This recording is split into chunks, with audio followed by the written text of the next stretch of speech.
Parole à Patrice Piquereau en premier. Alors, bonjour à tous. Je suis Patrice Piquereau, je suis OK 82B, c'est-à-dire contrôleur aérien. Je suis aussi ingénieur de l'INSA de Rennes 91, génie électrique. Je suis également porteur d'un projet d'aéronef qu'on appelle le Mini Cargo, qui pourra faire l'objet d'une autre conférence, si vous le voulez bien. Aujourd'hui, nous allons parler du projet de DAC Mécatronique Aérospace, qui est un projet que je connais depuis 2018 et que je soutiens plus fortement depuis 2022. En fait, les deux projets collaborent et s'échangent, je dirais, les bons tuyaux. Et j'ai amené ce projet à l'ENAC Alumni parce que l'ENAC et les anciens de l'ENAC sont concernés au premier chef par les aspects formation des pilotes et réglementation associée. Alors, certains seront peut-être déçus par la présentation ou rester sur leur faim. Ils vont peut-être rester sur leur faim parce que nous allons parler de ce qui a amené ce projet, mais aussi du profil de mission de l'appareil, c'est-à-dire de ce qu'on veut faire. Mais nous allons donner peu d'informations sur les solutions développées pour des questions de confidentialité et d'espionnage industriel. En fait, pour aller plus loin, on fait signer un NDA, c'est-à-dire un accord de confidentialité. Donc, David et France vont nous présenter leur projet. Je leur laisse la parole. David, est-ce que j'ai bien introduit la présentation? Ça te convient? Ah, c'est magnifique, Patrice. Merci beaucoup. Merci. Bonjour à toutes et bonjour à tous. Nous sommes vraiment ravis d'être là aujourd'hui à partager ce sujet avec tout le monde. Et on ne remerciera jamais assez, Patrice, de nous avoir donné cette opportunité-là. Et donc, nous allons, sans plus tarder, nous présenter très brièvement, parce que nous ne sommes pas l'essentiel du sujet. Donc, bonjour, monsieur et madame Cabella, porteur du projet de DAC Mécatronique Aérospace, donc une entreprise aéronautique, mais vas-y. Oui, nous sommes deux cofondateurs de ce projet, de cette entreprise qui a pris son essor en 2019. On va brosser un petit peu rapidement pour dire comment il se fait que nous nous lancions dans cette industrie extrêmement exigeant en moyens, ressources, et nous avons quand même décidé d'y aller. Madame Gilson vient du monde de l'administration d'entreprise, recherche sur les brevets, un petit peu, de ce côté-là aussi, dans le développement dans les milieux scolaires des aptitudes à la recherche dans les bases de données, développement des milieux, des bibliothèques scolaires. Elle a fait ça essentiellement au Canada. Donc, une expérience notable dans la gestion administrative. Et moi, je suis un peu tombé dans cette soupe-là. Tout enfant, autour des âges de 5-6 ans, j'ai développé une passion viscérale pour le milieu aéronautique et spatial. Et donc, j'ai grandi un petit peu, baigné dans ce milieu, et cela a sorti avec une deuxième passion pour le génie mécanique et le génie industriel. Donc, j'ai voulu allier un petit peu ces deux environnements en devenant pilote d'avion. Et il y a un fait important qui, dès le début, me bousculait beaucoup, c'était pourquoi toute cette expertise finissait par donner des machines qui tombaient. Ça, je ne comprenais pas, c'était difficile de composer avec. Donc, je me suis lancé dans une recherche pour comprendre et je me suis fié aux enquêtes faites par les experts, et cela dure depuis à peu près 35 ans, où je fouillais tous les éléments issus des enquêtes, les recommandations qui étaient faites par la suite, et j'allais jusqu'à essayer d'observer la réaction de l'industrie par rapport aux recommandations qui lui étaient faites. Et une trentaine d'années après, a commencé à se développer dans notre esprit l'idée que la réponse la plus pertinente pointé plutôt du côté de la formation des pilotes. L'industrie le valide parce que il y a quelques années, on soulignait que 70% des accidents qui survenaient en vol, enfin, quelle que soit la circonstance, étaient dus à des facteurs humains. Les années passant, on a vu l'évolution de tout cela prendre une tangente qui a accentué le problème au lieu de le régler, c'est-à-dire l'aviation majeure, le transport commercial et la construction de ces avions-là a bénéficié énormément de l'évolution des technologies grâce à l'innovation. Juste en dessous, les outils, les dispositifs de soutien à l'entraînement, d'où sortent les simulateurs de vol et tous les autres dispositifs qui viennent en dessous, ont suivi un petit peu cette direction-là aussi. Et il est apparu donc un ravin, disons, pour être gentil, entre l'industrie majeure de la construction d'avions de ligne et celle qui suit derrière avec les outils comme simulateurs de vol, évoluer de concert, et l'aviation générale, dans laquelle on puise les outils qu'on utilise pour former les pilotes jusqu'à la porte des compagnies aériennes, elle, sur toutes ces décennies passées, est restée un petit peu à l'écart. Et cet écart s'est approfondi encore avec l'arrivée de l'intelligence artificielle et des automates super sophistiqués qui sont dans les avions aujourd'hui. Donc,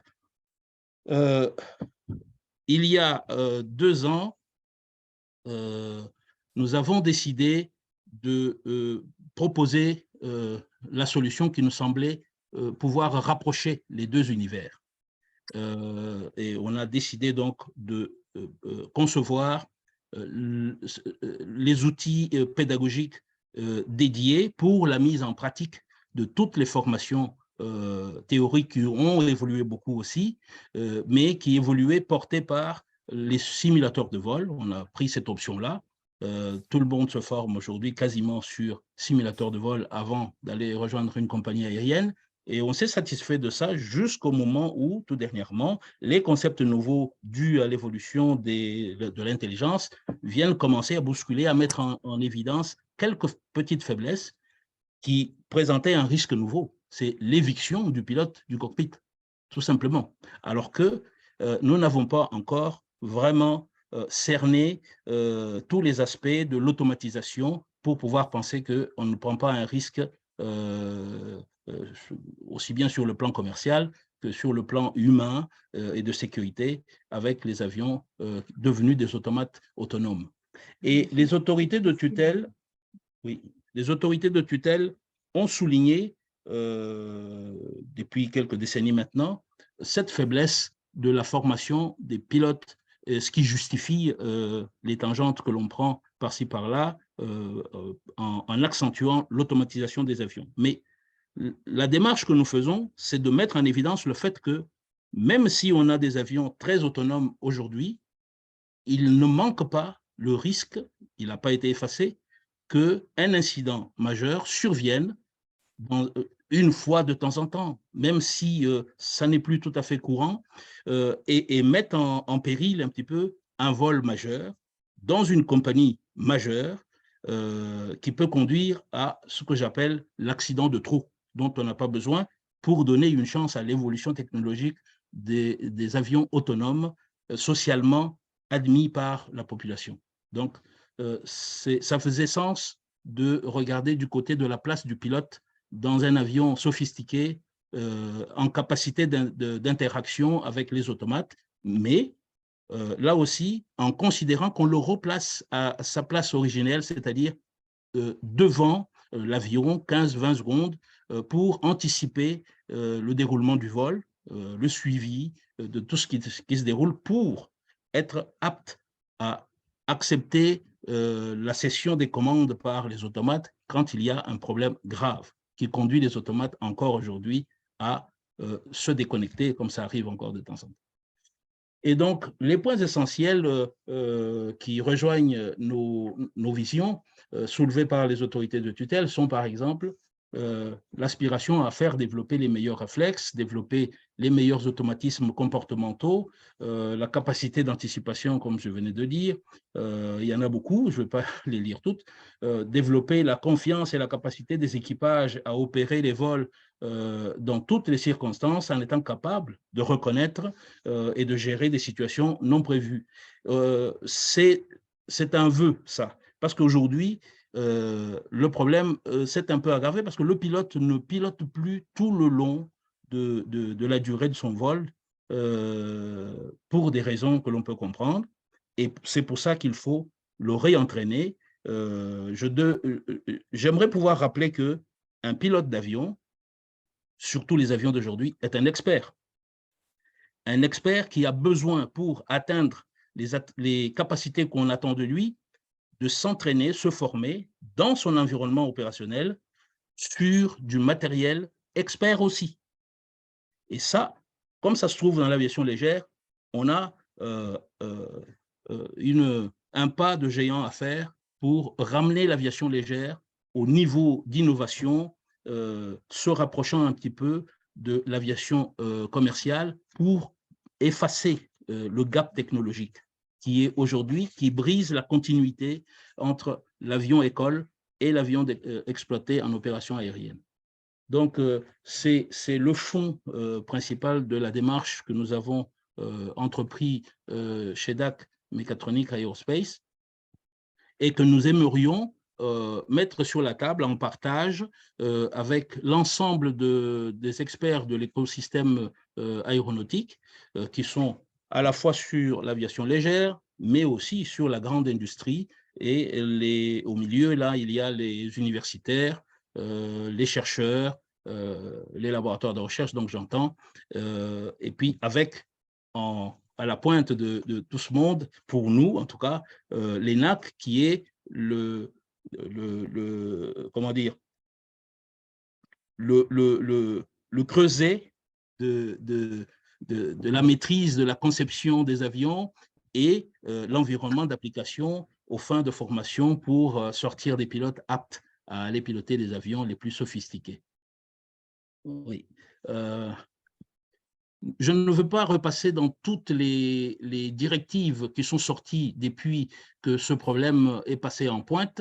Toutes les organisations internationales qui veillent sur la sécurité aérienne ont communiqué là-dessus. Il est sorti l'évolution de la formation théorique depuis tout ce temps. On a sorti même des règles d'application des outils existants comme les simulateurs de vol pour faciliter la mise en valeur de ces changements théoriques. Il y en a beaucoup. Une chose me semble évidente, c'est qu'on a oublié de valoriser la formation pratique en vol. On le fait, mais en utilisant des simulateurs. Et j'attire l'attention sur le fait que même les meilleurs simulateurs actuels existants, si on fouille bien dans leur nom, on trouve que ces outils sont très bons pour entraîner à la maîtrise des procédures. Or, le sujet accidentogène dont on parle aujourd'hui, c'est celui qui sort de la normalité des vols. On parle là des aptitudes à corriger une déficience de mécanique, une déficience technologique en situation complexe. Une météo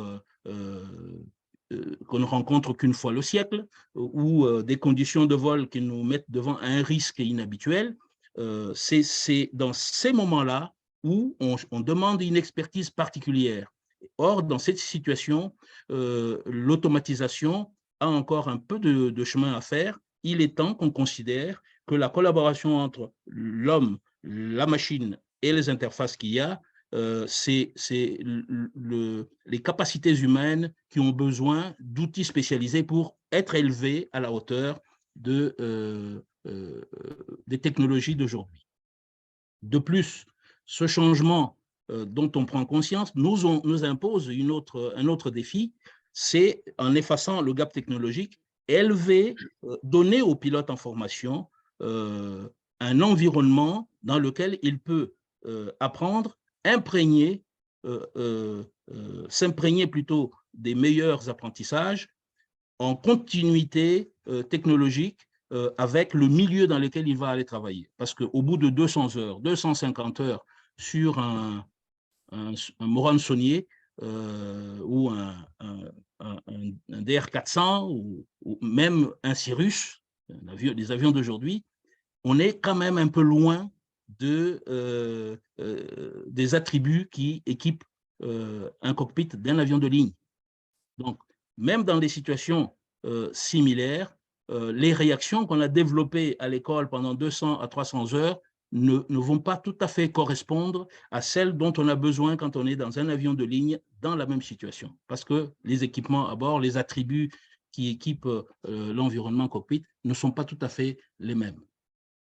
Et le défi qui est lancé donc à l'industrie pour rattraper le retard de l'aviation légère, c'est tout simplement de réafficher l'audace de la recherche de l'excellence pour effacer des décennies de retard, à la fois technologique et dans la méthodologie et bien d'autres aspects qui sont honorablement soulignés aujourd'hui par tous les experts, tous les organismes de tutelle de la sécurité aérienne.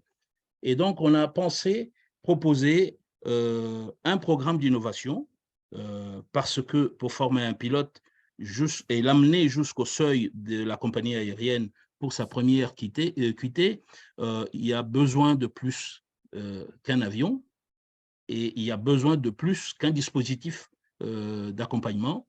Donc, nous avons développé cet ensemble de programmes dont l'avion qui nous fait parler aujourd'hui est le premier de l'entrée du programme qui permet de former un pilote de la phase initiale jusqu'au seuil de la première QT en compagnie aérienne, en respectant le profil des opérations aériennes des compagnies. Parce que ça ne va pas attendre la fin de la formation pour être fait à l'intérieur d'une compagnie ou à la manière d'une compagnie. Donc, l'illustration de ce que je viens d'ébaucher est un peu dans cette image qui est affichée. Ces tableaux de bord servent encore aujourd'hui à former des pilotes qui se destinent à la ligne.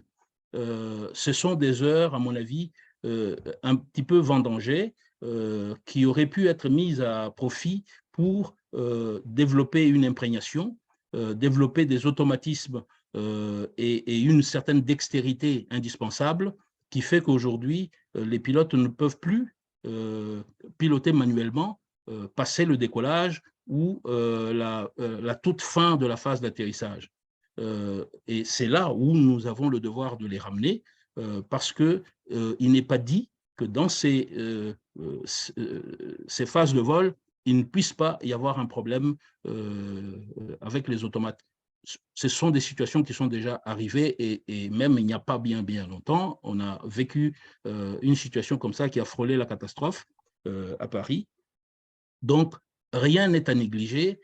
Comme on dit, l'adage dit qui peut le plus, peut le moins. Il vaut mieux que nous ayons formé nos pilotes à des niveaux d'exigence beaucoup plus élevés, leur donner des capacités de gestion et de contrôle des phases de vol qui les placent, comme on me l'a dit un petit peu pendant que je suivais mes formations de pilote, que c'était bien plus intéressant que le pilote soit devant son avion en tout temps, avec une quinzaine, une vingtaine de secondes d'avance. Or, cela n'est même plus tout à fait dans le langage courant.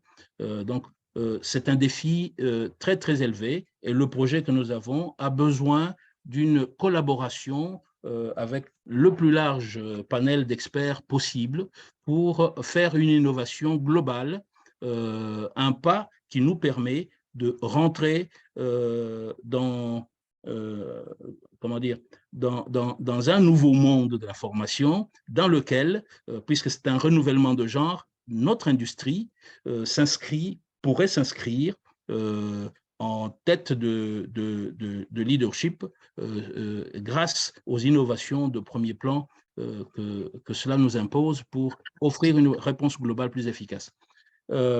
L'avion que nous proposons ne change pas de catégorie. C'est un avion léger.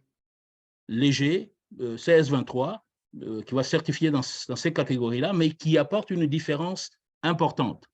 Il offre l'environnement cockpit d'un avion de ligne. C'est la première chose. La deuxième, il doit nous permettre d'aller former le pilote dans toutes ces différentes phases de vol qui sont indiquées dans les recommandations. Tout ça en éloignant le spectre de l'incident ou de l'accident dû aux caractéristiques de la machine, aux capacités de la machine, pour que l'on n'ait pas à couper des coins.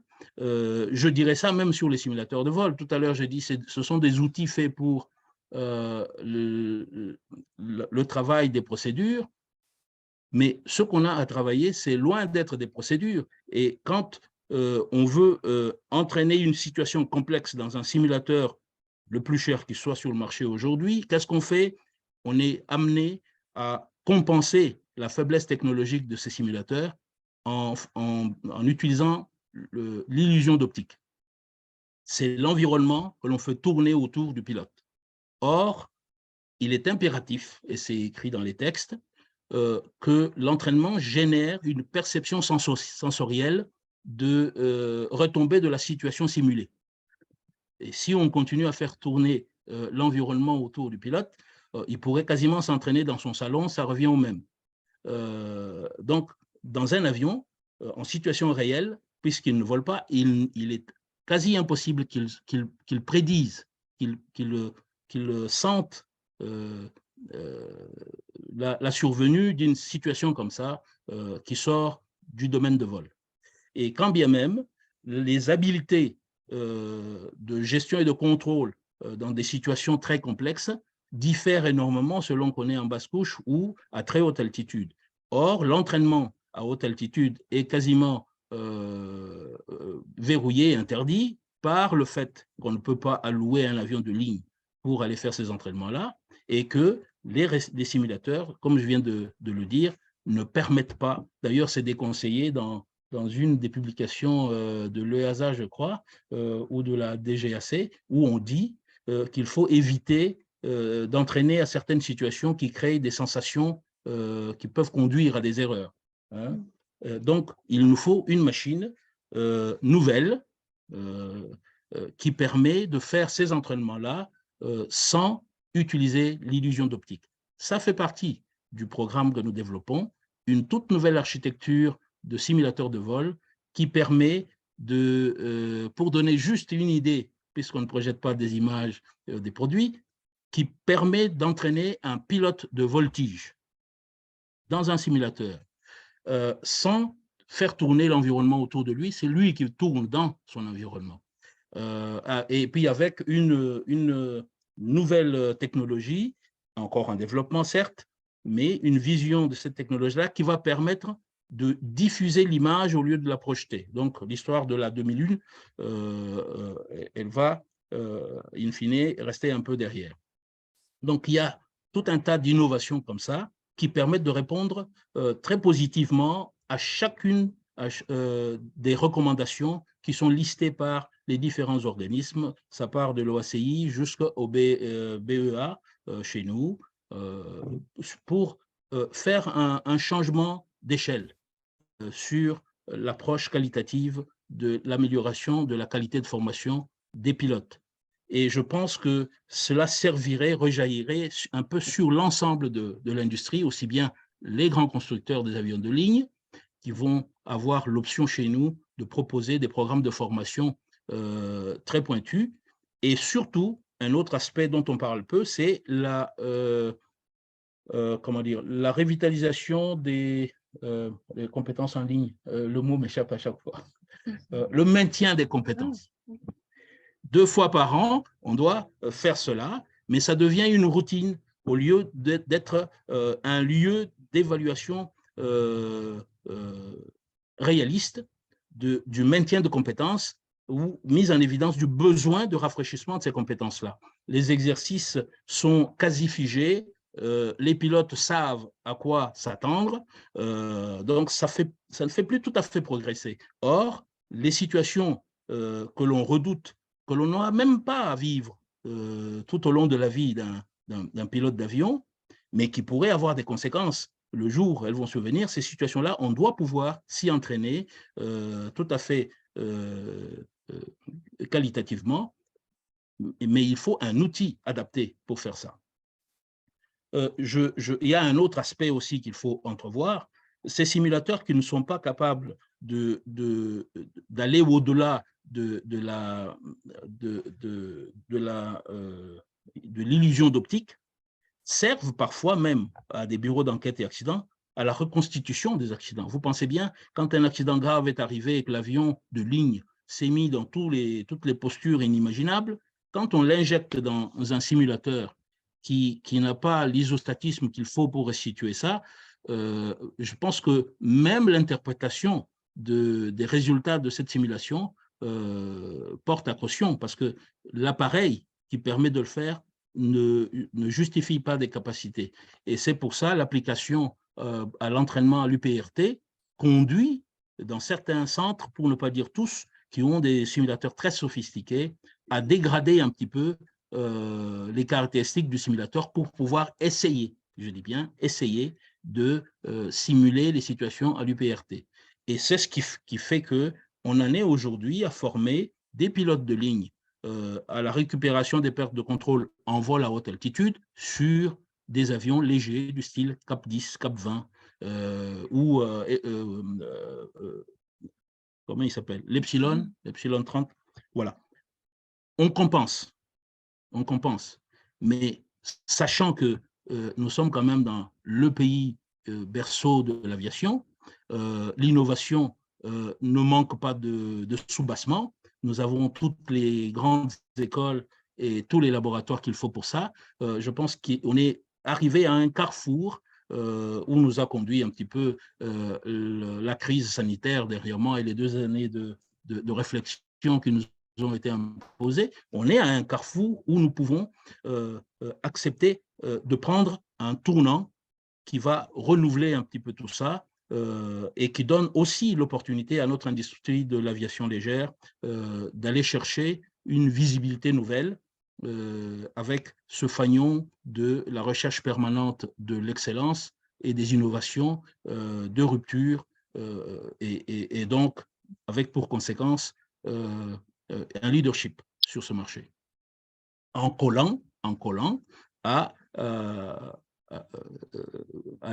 l'évolution vers des avions de ligne encore plus performants que ceux que nous avons déjà, qui sont déjà pas mal, qui seront presque totalement autonomes, avec une marge de sécurité beaucoup plus conséquente. Voilà. Et on a d'autant plus besoin d'avoir ces outils experts pour former les pilotes au niveau que je viens d'indiquer pour une raison simple, c'est que je ne sais pas si je l'ai dit, mais je vais le répéter, à haute altitude, en croisière, quand il arrive ces événements particuliers et que le pilote automatique se déconnecte, ce n'est pas juste un mécanisme technique qui se déconnecte, il fait exactement ce qui est inscrit dans la collaboration entre équipages, une bonne collaboration. Il passe un message, il dit, là, je touche le mur, je passe les commandes à l'expert. Le commande à l'expert à 35 000 pieds ou 40 000 pieds, c'est le pilote qui est à bord, qui est accompagné par ses automates. Mais quand les automates flanchent, il passe ce message-là. Est-ce que le pilote qui est à bord est apte à reprendre le pilotage manuel à 35 000 pieds dans des conditions troubles? C'est la question. Et pour y répondre, je pense qu'on peut considérer qu'il faut lui donner un soubassement technologique à la hauteur de cette mission-là, que lui reconnaissent les automates. Hein, parce que l'automate qui arrête de fonctionner ne lâche pas les passagers dans le vide tout seul. Non, il y a à bord un pilote, un commandant de bord. Et nous avons travaillé sur, pendant quelques années quand même si l'entreprise existe depuis 2 ans, ce sont des préoccupations que nous portons depuis quelques décennies déjà, ce qui explique que nous ayons un programme d'innovation complet pour couvrir l'ensemble du spectre de la formation de pilotes jusqu'au seuil de la première qualification de type. Et puis, tout récemment, l'INPI vient de nous gratifier de la délivrance du brevet le premier, qui couvre un peu tout ce parcours et qui protège le programme. La technologie que nous proposons rentre tout à fait dans la transition écologique et la transition énergétique, car nous visons une motorisation décarbonée, des systèmes embarqués pour le gap technologique et l'efficacité et la protection efficace du domaine de vol de cet avion. Ça reste néanmoins un avion léger CS-23, comme j'ai dit, avec des capacités de faire de l'acrobatie, pas pour simplement le plaisir de le faire, mais pour pouvoir porter des programmes de prévention aux pertes de contrôle, mais avec un domaine de vol plus largement et mieux protégé que le modèle de l'avion léger de tourisme qu'on utilise par défaut. Et puis, on intègre aussi d'autres audaces empruntées au biomimétisme pour renforcer justement cet avion et essayer de voir s'il est possible de ne pas l'affubler d'un parachute, parce que jusqu'à ce jour, il est difficile de piloter le parachute, c'est sortir d'une difficulté pour rentrer dans une autre, mais donc on a cette visée-là de l'amener en termes de performance à ce niveau. Pour donner une petite indication sur ses caractéristiques et les performances, c'est quand même une machine qui y a aujourd'hui, à l'étape où on est rendu, la possibilité, la capacité de se poser extrêmement court et de décoller extrêmement court aussi en affichant une finesse de l'ordre de 24. Ça donne des petites indications et doté d'une pressurisation, l'avion va permettre d'aller faire des entraînements à altitude relativement élevée en pilotage manuel pour répondre aux injonctions des autorités de tutelle sur la restauration de ces entraînements indispensables à l'évolution des compétences des pilotes. Et puis, le profil aérodynamique de cet appareil lui permet donc de faire ce que j'ai dit tout à l'heure, mais encore d'être extrêmement économe en énergie, parce que nous avons essayé de pousser l'audace pour le rapprocher des caractéristiques aérodynamiques des avions sophistiqués qui ne sont pas de sa catégorie. Et cela va permettre de rapprocher un petit peu les réactions, l'inertie de cet appareil aux sensations que l'on pourrait éprouver aux commandes d'un avion de ligne. Donc, si nous nous permettons de l'appeler avion de ligne école, ce n'est pas juste par provocation, c'est parce que c'est un objectif. C'est un objectif pour que le pilote baigne dans cet environnement de façon continue et qu'il ne voit pas vraiment la différence dès lors qu'il est assis dans le cockpit avec l'avion de ligne réel dans lequel il va travailler. Voilà. Et ça, quand on le prend comme ça sur simplement le parcours de formation, ça change la donne sur la capacité des jeunes copilotes qui arrivent aux portes des compagnies aériennes pour la sélection. Sur ce modèle, avec du matériel expert, comme nous sommes en train de proposer, nous pouvons être sûrs, même relativement certains, que les jeunes copilotes tirés des programmes comme ça, que l'on peut inscrire dans l'optimisation du temps de formation vu la demande sur le marché, hein, Air France, Airbus et Boeing ont quand même sorti tout récemment une étude qui parle de 585 000 pilotes indispensables d'ici une vingtaine d'années, contre, ça c'est chez Airbus, contre 600 et 602 000 pilotes nécessaires.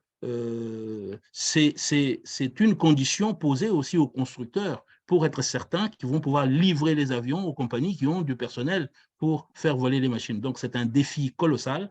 Et pour espérer aller dans cette direction, il va falloir jouer un peu sur la durée de la formation sans édulcorer la qualité.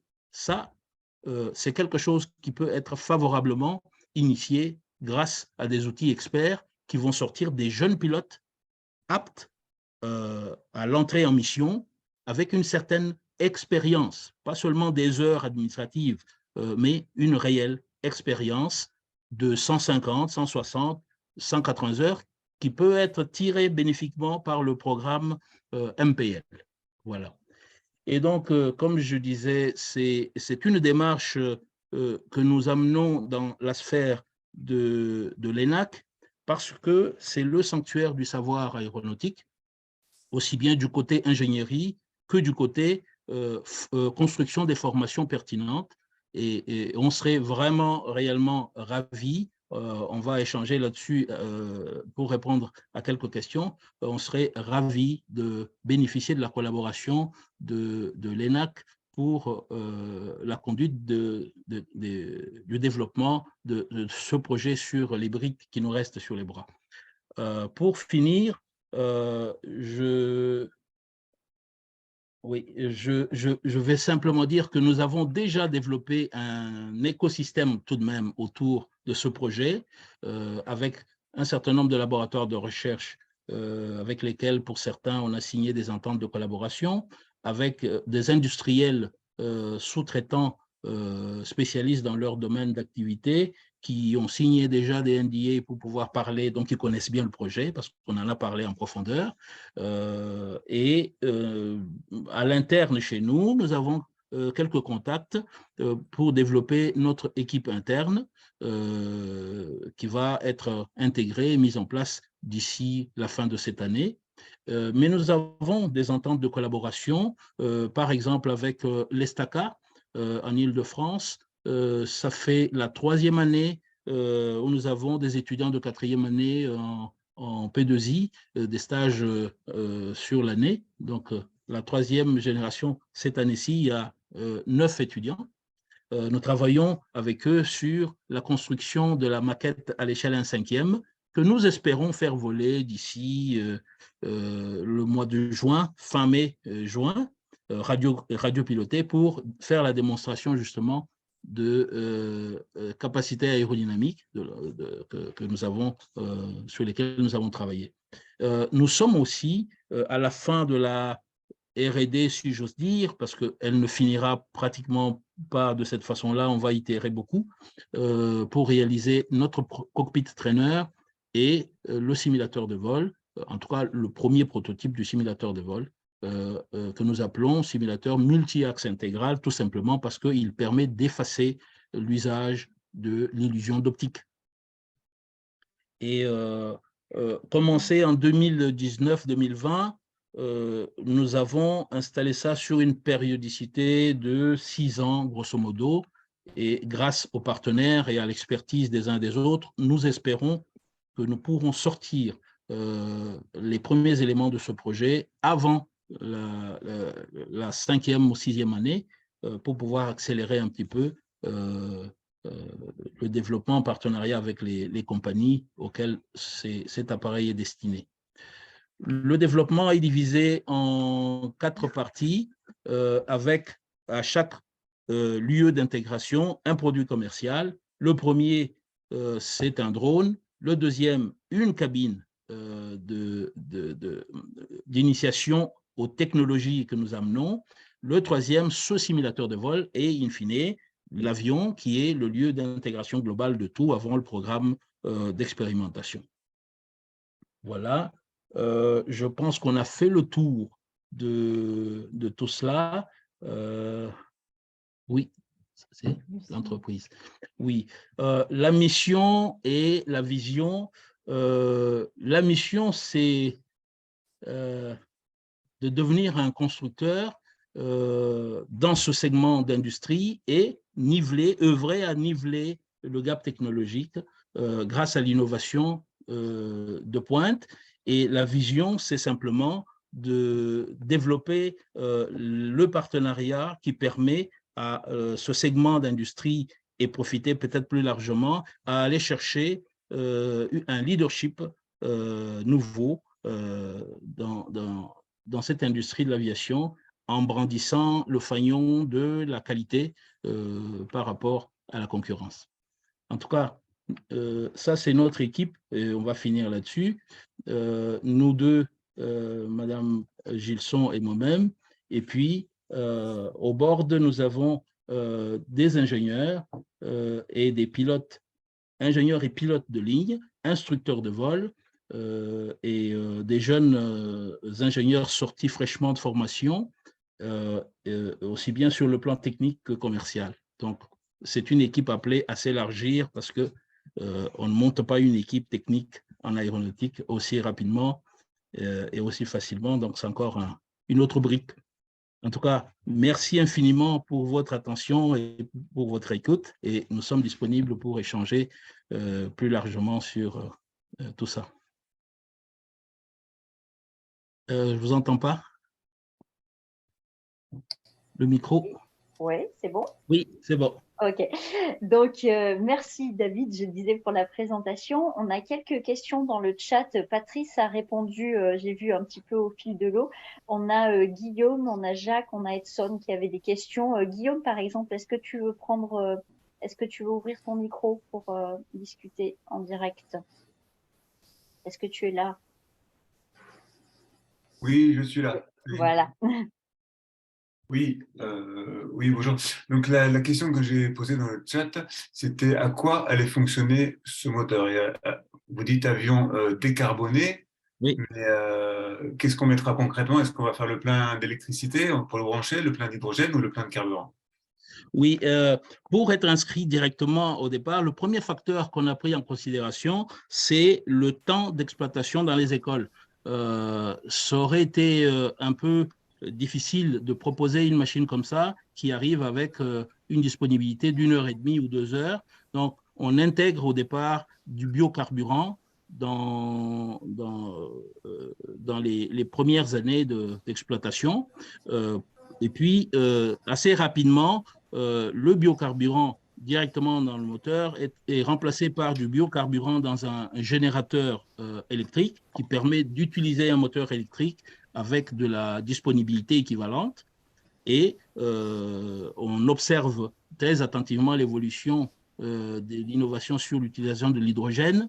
On va aller là aussi dès lors que ça nous permet de remplir cette condition de disponibilité commerciale, parce que les écoles, c'est leur nerf, enfin, cœur de métier. Il faut que l'avion puisse tourner un certain nombre d'heures pour que ça soit rentable. Donc, dès lors qu'on sait utiliser l'hydrogène sur la durée, ça sera un objectif. Ainsi de suite sur les autres types de sources d'énergie disponibles. D'accord. Donc en fait, c'est un avion qui fonctionne au carburant classique, mais on peut le remplacer par des biocarburants si on en trouve, parce que le problème des biocarburants, c'est aussi la disponibilité. D'accord. Oui, mais on commence à en avoir tout de même. Donc, le biocarburant est accessible et permet de commencer avec, en prenant significativement cette dimension de la durée d'utilisation. Donc, pour nous, c'est le plancher et assez rapidement. Et puis, on a, nous aussi, dans notre programme de développement, des sources alternatives juxtaposées que nous développons, qui nous permettent de générer une bonne partie de l'énergie supplémentaire à bord. Bon, ok, je vous remercie. Je vous en prie. Jacques, vous aviez rebondi aussi, Jacques Ancel, vous aviez rebondi sur le chat, peut-être que vous voulez prendre la parole? Non, c'était juste pour commenter, parce que quelqu'un parlait de consommer du CO2. Non, on ne consomme pas, on produit du CO2. Donc, Oui. effectivement, les biokérosènes, ça donne, disons, une quantité neutre, en gros, de CO2. Bon, c'est la transformation chimique de la biomasse, des lignes cellulosiques, etc. Oui. Mais bon, il y a quand même toujours une petite émission de par la transformation chimique d'un peu de CO2, mais globalement, on est quand même gagnant. L'hydrogène, là, honnêtement, je n'y crois pas franchement pour le moment. Ça pose d'énormes problèmes. Ça sera de l'hydrogène liquide qui n'est liquide qu'à moins 250 degrés ou quelque chose comme ça. Ça pose d'énormes problèmes pour avoir des conteneurs parce que ça pèse très lourd et il y a des fuites. Enfin, c'est pas de mal à veille qu'on y arrivera. C'est pas une solution. L'électricité, c'est pas mal, mais ça marche, disons, sur des petits avions, vraiment de 4-5 personnes, 10 personnes maximum, parce que disons, l'efficacité énergétique disons, le rendement, la densité d'énergie d'une batterie est au moins 10 fois plus faible que, évidemment, la densité énergétique d'un carburant liquide, hein, classique. Tout à fait. Donc, c'est à mettre, vraiment, il faut manipuler ça avec des pincettes, quoi. C'est très limitant quand même, la batterie électrique dans un avion. Mais peut-être que là, ça pourra très bien fonctionner, effectivement, vu que ça sera un avion à quoi, 2 places, 3 places, je ne sais Trois pas. places, oui, 3 places. Oui, donc effectivement, ça pourrait fonctionner. Alors après, il y a la durée de la batterie, enfin, c'est assez compliqué, il faut l'homologuer, enfin, c'est pas… Bon, Ok. il y Oui, a du tout à travail fait. Vous avez là-dessus. tout à fait raison, monsieur, et c'est pour ça que j'ai dit que nous avons privilégié juste un tout petit pas entre les carburants d'aujourd'hui et le bio pour Tout à justement fait. nous permettre d'avancer tranquillement en attendant que les autres développements puissent être significatifs. Et j'ai dit que nous développions aussi parallèlement des sources juxtaposables Ouais. que nous embarquons à bord. C'est vrai que c'est cette raison-là qui a fait aussi que nous ne sommes pas rentrés dans cet écosystème par le biais de l'énergie. Justement parce Ouais. que chaque modèle d'énergie a des défis énormes Oui, et donc raisonnablement, on passe par ce qui est abouti déjà. alors, tout comme la voiture hybride, j'ai envie de dire, de type Toyota, il peut y avoir l'avion hybride, c'est-à-dire un peu de biokérosène et de l'électricité, de manière à Voilà. trouver le bon compromis entre poids et puis efficacité énergétique. Ça peut être aussi la solution. Justement, justement. Mais en tout cas, ce sont des éléments qu'on a considérés pour privilégier le temps de vol par rapport Ouais. à Ben, c'est l'intégration ça. des sources nouvelles. Oui. Voilà, absolument. Ouais. En tout cas, merci. Ben, merci à vous également. C'était une très belle présentation. Merci beaucoup, monsieur. Marie-Laure a une proposition. Marie-Laure, est-ce que vous voulez vous connecter du coup, ouvrir votre micro? Oui, bonjour. Non, Bonjour, c'est madame. c'est juste parce que moi, donc, je suis Marie-Laure, je suis la responsable ingénierie aéroportuaire sur l'aérodrome de Châteaudun dans l'Eure-et-Loire. Et donc, récemment, on a fait une reconversion du militaire en civil. Et donc, on a une belle piste de plus de 2000 mètres de long et 45 mètres de large, prête à accueillir de l'aviation générale. Donc, nous serions très heureux de vous accueillir si vous voulez faire des exercices chez nous. Non, non, mais c'est touchant. Merci. Mais c'est un beau projet, c'est intéressant. Merci, madame, merci. C'est vrai que pour la campagne, qui n'est plus tout à fait très loin d'expérimentation, on aura besoin des plateformes pour ne pas être obligé de tourner en rond au même endroit. Ouais, oui. En tout cas, j'accueille très favorablement cette offre-là et nous ne manquerons pas de prendre contact. Eh bien, n'hésitez pas. Merci. Excusez-moi, j'interviens, parce qu'il me semble qu'on en a déjà parlé avec David. J'avais déjà évoqué, je crois, l'aérodrome de Châteaudun, parce qu'il y a eu des articles il n'y a pas très longtemps dans la presse, et effectivement, même à titre personnel, sur mon projet, le mini cargo, on est intéressé. On surveille ça de près, les endroits où on peut s'installer. Merci pour votre proposition. N'hésitez pas à nous contacter. Merci beaucoup. Je vous en prie. Il y avait une autre question dans le chat de Jean-Louis Roche. Jean-Louis, est-ce que vous voulez ouvrir votre micro? Oui, je voulais juste, comme la présentation parlait d'un drone, je voulais avoir quelques informations, quelques explications sur la présence de ce drone. Quelqu'un a rajouté quelle masse, quelle taille, et moi j'ajouterais quel est son rôle dans le projet. D'accord. Merci beaucoup, monsieur. Bonjour. Le drone apparaît, puisqu'on est une toute jeune start-up qui a beaucoup, comme beaucoup de start-up, beaucoup de mal à accéder aux fonds qui permettent de développer plus sereinement ce genre de projet qui sont des défis. Nous avons scindé en 4 parties le développement de l'avion.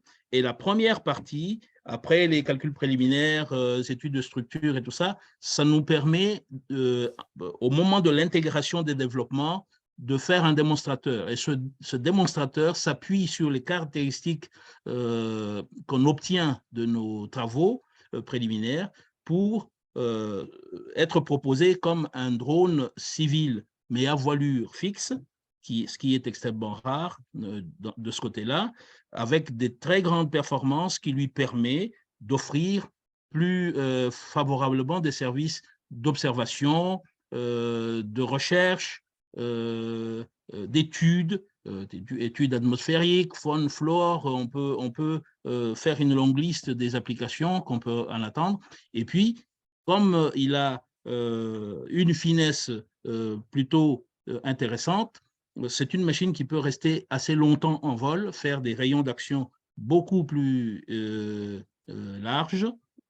Et donc, ça nous fait un premier produit commercial que nous pouvons vendre à des segments de marché qui n'ont rien à voir avec la formation de pilote, certes, mais qui commercialement permettrait à la start-up d'accéder assez rapidement à un peu de fonds à mettre dans son compte. L'objectif, c'est juste commercial, mais c'est quand même un intégrateur de nos développements, un premier démonstrateur. Merci. Je vous en prie, monsieur.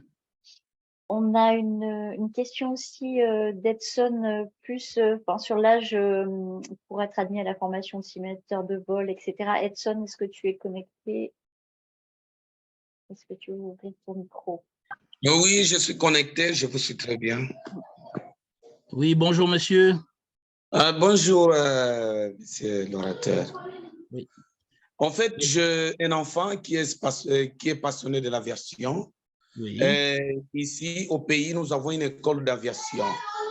Ils ont aussi des notions de pilotage, mais je voudrais avoir des éléments sur l'âge, les conditions, la durée de la formation. D'accord. Je pense que nous ne changeons, nous n'avons pas d'impact sur l'âge d'accès à la formation de pilote. Je crois que c'est relativement standard dans tous les pays, officiellement, guère avant 15 ans, je crois. Mais à partir de 15 ans, un jeune peut commencer à prendre des cours, peut-être même un peu plus tôt, 13 ans, s'il fait le brevet d'initiation, le comment on appelle ça? BIA. BIA. BIA. Oui, Voilà. oui. Donc, le BIA, en attendant d'avoir l'âge légal pour s'inscrire dans une école et commencer les cours de pilotage. Voilà. Mais sinon, notre action à nous n'a pas d'impact là-dessus, si ce n'est que des tout jeunes, d'ici qu'ils deviennent pilotes de ligne, ils auront sûrement l'occasion de faire leur fin de parcours de formation sur du matériel qui change un peu la donne sur le… Oui, c'est bon. Les conditions comme il est étranger, comment il peut faire cette formation? Les produits que nous développons concernent toutes les écoles, quel que soit le pays. Donc, il peut y avoir accès dans le pays où il se trouve par le biais d'acquisition des équipements de ce genre par les écoles locales qui sont là.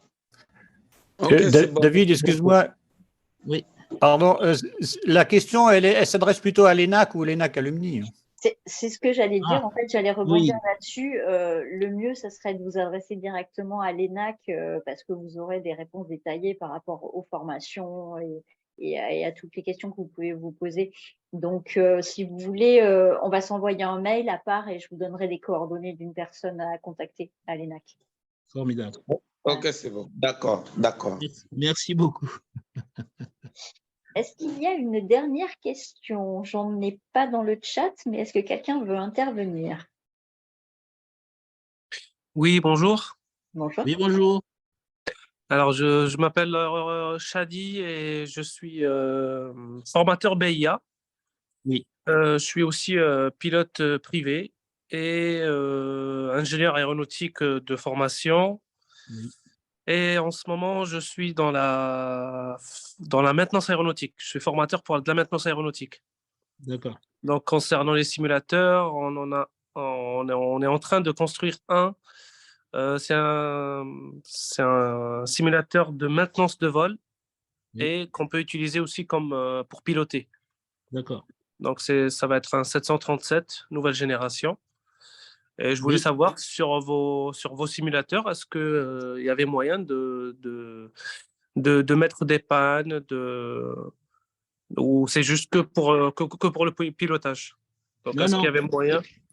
ce sont des simulateurs conçus pour former à tout ce qui peut arriver en situation de pilotage, et on peut y mettre des pannes, mais pas des pannes qui se répètent à chaque séance d'entraînement. On peut intégrer toutes les situations qui sont arrivées dans l'aviation pour étudier les meilleures façons d'en sortir, et même avant l'accident, de prévenir. Donc, ce sont des outils véritablement conçus pour programmer les défaillances, toutes sortes de défaillances, et aller aux limites de l'étude des solutions pour ne pas que des catastrophes surviennent. Et donc, ça peut servir aussi, ça peut déployer des données pour la maintenance. D'accord. D'autant plus que ça va être un équipement connecté avec un système intégré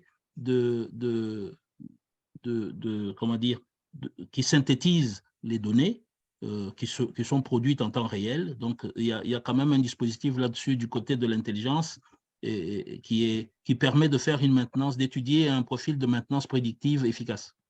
D'accord, donc un jeune pilote, un jeune copilote, si toutefois, en essayant de démarrer son avion, n'arrive pas à démarrer, il peut tout simplement accéder aux données de la maintenance et savoir c'est quoi le problème et de le gérer, de le réparer. Si besoin d'un technicien, oui, mais des fois, les pilotes n'ont pas forcément de technicien sur place. Oui. Donc, ils pourront gérer ça. Mais comme tous les accidents ont toujours des éléments précurseurs, les systèmes sur lesquels nous essayons de travailler sont pensés pour qu'on n'en arrive pas à un moteur qui ne démarre pas.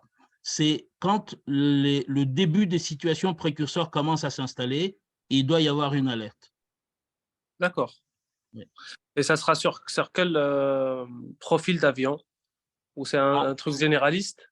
Nous, pour l'instant, on le fait sur les équipements de formation que nous sommes en train de développer. Et puis, on est à l'écoute du reste de l'industrie, et c'est fait un peu dans cet esprit-là aussi, pour que ça profite à l'ensemble de l'industrie sur le plan de la maintenance, sur le plan de la veille sur les avions d'autres catégories éventuellement. Donc ça va sortir de la collaboration autour d'un projet comme ça. D'accord, donc il y aura différents simulateurs, peut-être des simulateurs type Boeing, simulateurs type Airbus, simulateurs… Il y a déjà d'excellents constructeurs de simulateurs qui reprennent ces modèles-là. On ne se lance pas dans un marché de concurrence là-dessus. Nous, ce que nous faisons, c'est initier un développement des briques technologiques qui, pour l'instant, sont bien réelles. Et nous essayons de lever ces briques-là, éventuellement les proposer à des compagnies expertes dans la réalisation d'équipements de toutes sortes. Très bien. Très bien. Dernière question, vous êtes basé où? DAC Mécatronique se trouve pour l'instant sur l'aérodrome de Auch, dans le Gers. C'est écrit sur votre présentation en bas. Oui, oui, voilà. Et donc, nous sommes là pour l'instant. Je suis sur mon téléphone, c'est un peu… Ah oui. En tout cas, merci beaucoup. Merci à vous. Eh bien, merci à tous. Nous arrivons à la fin de ce webinaire. Merci pour vos questions. Merci pour vos présentations respectives, David, Patrice et France. Si quelqu'un d'autre a des questions, n'hésitez pas à soit passer par moi, soit passer par Patrice. Enfin, on va trouver un moyen de communiquer, et le replay de ce webinaire sera disponible dans la première quinzaine de mai, a priori à peu près. Je pars en vacances très bientôt, alors je vais peut-être pas avoir le temps de le mettre avant, mais en tout cas, on le fera. Il sera disponible en mai. Oui. Si vous avez d'autres choses, je vais vous mettre l'adresse, si vous voulez, l'adresse contact d'ENAC Alumni dans le chat. Comme ça, tout le monde aura un petit point de contact. Voilà, c'est envoyé. Et en tout cas, encore merci donc, pour cette présentation. Merci infiniment. Merci encore de nous avoir donné l'opportunité de vous présenter ce projet. Si je devais formuler un vœu, c'est l'espoir que nous mettons dans la démarche d'approche de l'ENAC d'une façon générale, pour les raisons que j'ai présentées au cours de la présentation là, parce que c'est un projet qui demande une collaboration large, mais avec les experts du domaine, et l'ENAC fait partie du fleuron, aussi bien en termes d'ingénierie que de formation des pilotes, et je pense que c'est le lieu où on aurait envie de trouver une collaboration au développement de ce projet. En tout cas, merci David, c'était très clair. Voilà. Merci beaucoup, merci à vous. Merci, au revoir. Merci, au revoir. Merci beaucoup. Au revoir. Merci infiniment, au revoir.